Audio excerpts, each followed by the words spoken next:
Have you been in the lash industry for a few years and you're starting to feel the shift? The cost of everything is rising right now. Clients aren't booking how they used to. The market feels a lot slower. It's way more competitive. And honestly, it's a little bit scary. Maybe you've even watched some of your most loyal clients leave because new services have popped up that are cheaper and faster. Or maybe you've been putting in a lot of extra work, posting more, you're discounting lower than usual, and you're running specials more often, yet you still feel like you're not making the money you should be making at this stage in your career. Here's the truth that most lash artists never hear.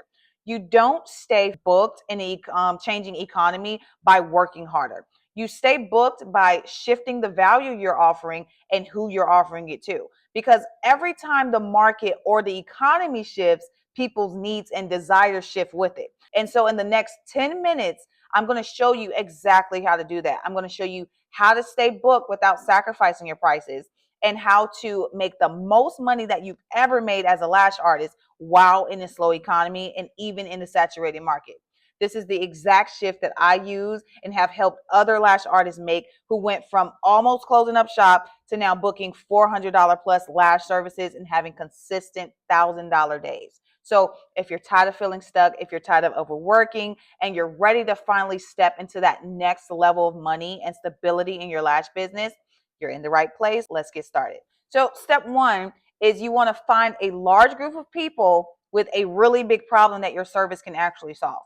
Now, for the longest, I believe that value came from everything that I accomplished. My certifications, my years of experience, my high quality products, all the time, money, blood, sweat, and tears that I invested into my business.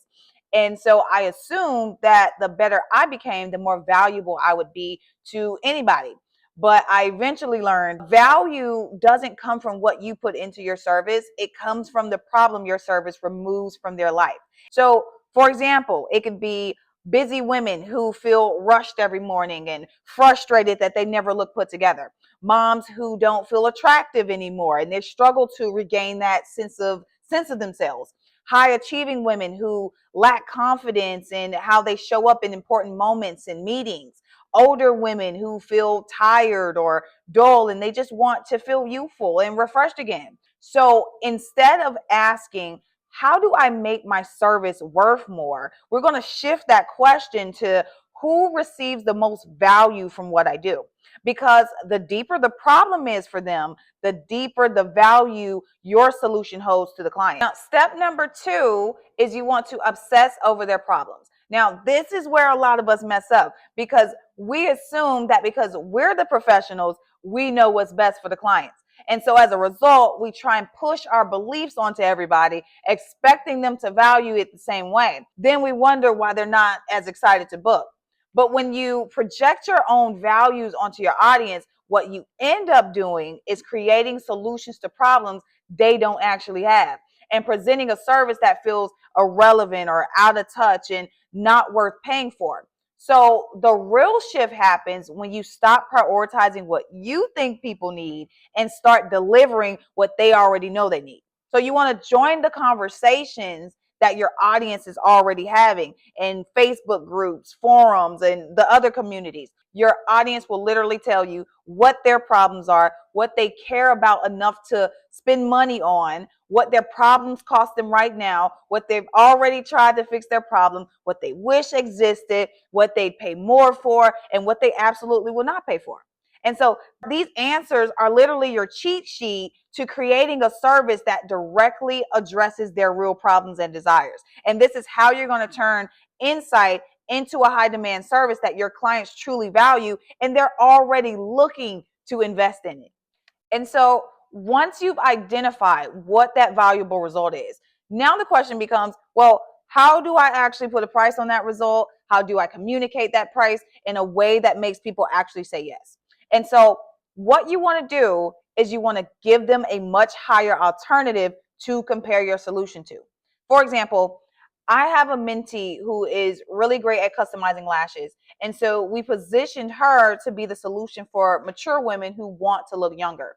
And we positioned her service next to high price anti-aging procedures. And she books out clients consistently at $500. And we frame her marketing like this. This is one of her posts. Most women 35 and up spend over $12,000 on facelifts to look more lifted and awake.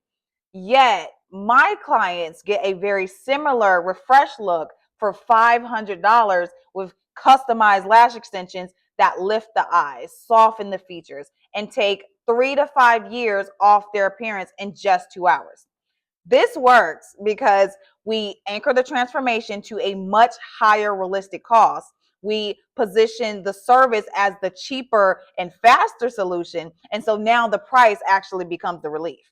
And so when you learn how to do this well, the clients stop questioning your price and they start appreciating your value. And this is the difference between just doing lashes and becoming the artist clients happily pay top dollar to book with in any economy and in any market.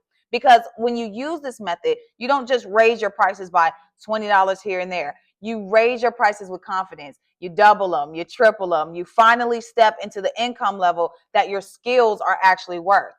Thank you for spending this time with me. I can't wait to see how far each and every one of you go from here. Until next time.